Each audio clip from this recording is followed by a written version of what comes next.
Hello friends, welcome to my channel. आज मैं आप लोगों के समक्ष बिहार कर्मचारी चयन आयोग इंटर स्तरीय पदों पर जो नियुक्ति निकाली है, ये द्वितीय इंटर स्तरीय संयुक्त प्रतियोगिता परीक्षा का विज्ञापन दिया है। आप लोग को पता है कि इसमें कुल 11,098 पदों पर नियुक्ति होनी है, यानी 11,098 पदों पर नियुक्ति होनी है। लेकिन इसके पहले आपका एक स्ट्रेटेजी होनी चाहिए। यहाँ पर जो आप फॉर्म भरे हैं तो इसके सिलेबस के बारे में यदि आप अच्छे से नहीं जान लेते हैं तो फिर आप बेहतर परफॉर्म एग्जाम में नहीं कर पाइएगा। तो सबसे पहले आज हम ये वीडियो जो आप लोग को बना रहे हैं, तो ये सबसे पहले सिलेबस को ही हम लोग अच्छे से देख लेते हैं। सिलेबस देखिएगा, परीक्षा की जो प्रकृति होगी, परीक्षा की प्रकृति ये वस्तुनिष्ठ प्रकार की होगी, यानी ऑब्जेक्टिव टाइप होगी। और दूसरी बात देखिए, बिहार कर्मचारी चयन आयोग परीक्षा संचालन नियमावली 2010 के आलोक में 40,000 से अधिक आवेदन प्राप्त होने पर प्रारंभिक परीक्षा आयोजित की जाएगी। 40,000 से कम यदि एप्लीकेंट होगा तो एक ही परीक्षा ली जाती है। लेकिन ये कल्पना करना भी बहुत ही जो है अच्छी बात नहीं होगी, इसलिए कि 40,000 कौन पूछता है, यहाँ तो लाख में जा रहा है, 18 लाख 20 लाख। तो निश्चित रूप से आप समझ लीजिए कि पीटी मेंस तो से गुजरना ही पड़ेगा, टाइपिंग से गुजरना ही पड़ेगा। तो अधिक आवेदन प्राप्त होने पर प्रारंभिक परीक्षा एक से अधिक चरणों में आयोजित की जा सकती है। विभिन्न चरणों में परीक्षा आयोजित किए जाने की स्थिति में परीक्षा परिणाम समानीकरण की प्रक्रिया अपनाते हुए तैयार की जाएगी। यदि एक से अलग फेज में पीटी ली जाती है तो ये नॉर्मलाइजेशन प्रक्रिया के द्वारा रिजल्ट तैयार किया जाएगा।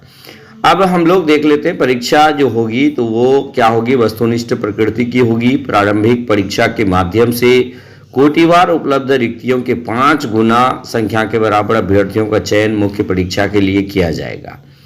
मुख्य परीक्षा हेतु अलग से विज्ञापन प्रकाशित किया जाएगा। अब हम लोग देखते हैं प्रारंभिक परीक्षा में कौन कौन से चीज़ें पूछी जाएगी, कौन कौन सी चीज़ें पूछी जा सकती है। तो एक पत्र सामान्य ज्ञान का होगा जिसके निम्नांकित विषय होगा, यानी प्रारंभिक परीक्षा में एक ही पत्र होगा, उसमें 3 विषय समाहित होगा। पहला क्या होगा, सामान्य अध्ययन, यानी कि इसमें से 50 सवाल पूछे जाएंगे। सामान्य विज्ञान और गणित, इसमें से 50 सवाल पूछे जाएंगे। और मानसिकता क्षमता जांच, इससे 50 सवाल, यानी कि कुल मिलाकर प्रश्नों की संख्या मेरा 150 होगा। आप यदि इसको एक इस तरह से भी समझ पाइएगा तो जैसे सामान्य अध्ययन 50 हुआ प्लस सामान्य विज्ञान 25, तो 75 जो है आपका जीके जीएस ही पूछा जाएगा। सबसे बड़ी बात है, सबसे महत्वपूर्ण बात आपको यहीं पे समझ लेना होगा कि यदि बिहार सरकार का कोई भी एग्जाम आप निकालना चाहते हैं तो सबसे बड़ी बात है कि आपको जीके जीएस जबरदस्त स्ट्रॉन्ग करने की जरूरत होगी। और इसी 75 में करंट अफेयर्स भी होगी। तो आप जान लीजिए 75 प्लस जो है आपका जीके जीएस का होगा। और यहाँ पे देख लीजिएगा, प्रत्येक सही उत्तर के लिए 4 अंक दिए जाएंगे और प्रत्येक गलत उत्तर के लिए 1 अंक की कटौती की जाएगी।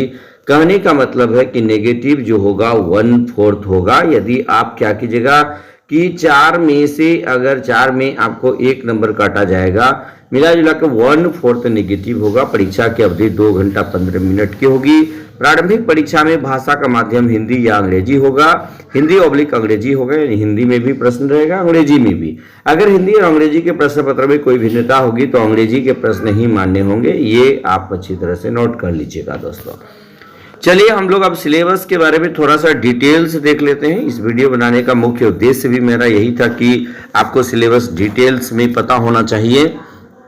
तो प्रारंभिक परीक्षा का सिलेबस देखिएगा, इसमें प्रश्नों का उद्देश्य अभ्यर्थियों के आसपास के वातावरण की सामान्य जानकारी तथा समाज में उनके अनुप्रयोग के संबंध में उसकी योग्यता की जांच करना होगा। यानी कहने का मतलब इसमें ट्रेडिशनल जीके भी होगा, हिस्ट्री होगा, ज्योग्राफी होगा, पॉलिटी होगा, इकोनॉमिक्स होगा और वर्तमान घटनाक्रम और दिन प्रतिदिन की घटनाओं के सूक्ष्म अवलोकन तथा उनके प्रति वैज्ञानिक दृष्टिकोण जैसे मामलों की जानकारी संबंधी ऐसे प्रश्न भी शामिल किए जाएंगे, जिनके बारे में जानकारी रखने की किसी भी शिक्षित व्यक्ति से अपेक्षा की जाती है। यानी हमारे देश में कौन सी घटनाएं घटित हो रही है, कौन सी चीजें चर्चा में है, कौन सी चीजें, आप ये निश्चित रूप से कॉम्पिटिटिव एग्जाम का तैयारी करते हैं तो आप करंट अफेयर समझ सकते हैं। इसमें बिहार, भारत और इसके पड़ोसी देश के संबंध में विशेष रूप से प्रश्न पूछे जा सकते हैं। ये बातें हो गई। और समसामयिकी में देखिएगा, इसमें वैज्ञानिक प्रगति, राष्ट्रीय अंतर्राष्ट्रीय पुरस्कार, भारतीय भाषाएं, पुस्तक, लिपि, राजधानी, मुद्रा, खेल खिलाड़ी, महत्वपूर्ण घटनाएं, ये सभी समसामयिकी के अंतर्गत रह सकता है। भारत और उसके पड़ोसी देश यानी पड़ोसी देशों का इतिहास, भारत का इतिहास, संस्कृति, भूगोल, आर्थिक परिदृश्य, स्वतंत्रता आंदोलन, भारतीय कृषि तथा प्राकृतिक संसाधनों की प्रमुख विशेषताएं, भारत का संविधान एवं राज्य व्यवस्था, देश की राजनीतिक प्रणाली, पंचायती राज, सामुदायिक विकास, पंचवर्षीय योजना, राष्ट्रीय आंदोलन में बिहार का योगदान, इन तमाम टॉपिक से प्रश्न पूछा जा सकता है। ये किसके तहत आएगा दोस्तों? ये जीके जीएस के तहत, यानी जीएस के तहत, जनरल स्टडीज के तहत ये आ जाएगा। उसके बाद सामान्य अध्ययन में हम लोग इतनी सारी चीजों को पढ़ेंगे। उसके बाद हम लोग बात कर लेते हैं किसका? सामान्य विज्ञान और गणित। यानी सामान्य विज्ञान में देखिएगा कि इसमें क्या होगा, इसमें मैट्रिक स्तर के निम्न विषय से प्रश्न पूछे जा सकते हैं। यानी मैट्रिक स्तर तक का सामान्य विज्ञान, जैसे भौतिकी शास्त्र है, रसायन शास्त्र है, जीव विज्ञान है, भूगोल है, इन तमाम चीज़ों को जो है आप अच्छे से पढ़ लीजिएगा। और ये कौन सा लेवल का? 9 से 10th लेवल का जो बुक आती है, 9-10 की बुक को आप यदि पढ़ लीजिएगा, भौतिकी को, रसायन शास्त्र को, जीव विज्ञान को, भूगोल को, तो आपका कवर हो जाएगा।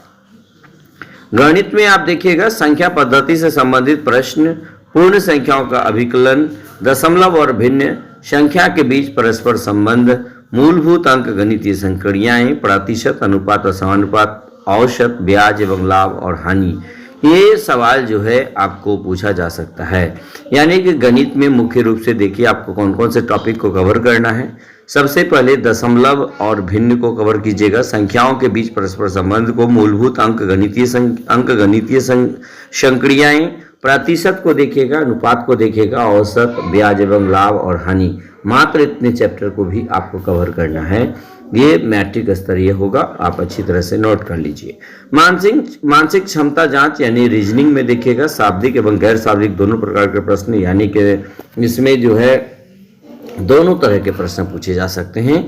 इस घटक में निम्न से संबंधित यथासंभव प्रश्न पूछे जा सकते हैं, जैसे सादृश्यता, समानता एवं भिन्नता, स्थान कल्पना, समस्या समाधान, विश्लेषण, दृश्य स्मृति विभेद, अवलोकन, संबंध अवधारणा, अंक गणितीय तर्क शक्ति, अंक गणितीय संख्या श्रृंखला, कूट लेखन और कूट व्याख्या।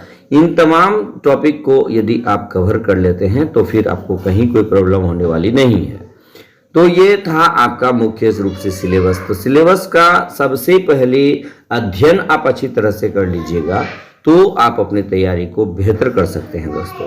क्वालिफाइंग के बारे में भी थोड़ा जानकारी ले लीजिए। इसमें है क्या कि सामान्य वर्ग के लिए 40%, हाँ, लेकिन एक बात है कि ये क्वालिफाइंग कहीं कोई मायने नहीं रखता है, क्योंकि इसमें कंपटीशन इतना अधिक होता है कि टॉप से बॉटम की ओर जाता है। यानी टॉप से बॉटम, यदि उनको 1 लाख कितना है, जैसे इसमें 11,000 सीट है, 11,098 है, तो मैं बता दूं कि 11,098 गुना 5, आप इतना जान लीजिए, यानी 55,490 रिजल्ट होगा।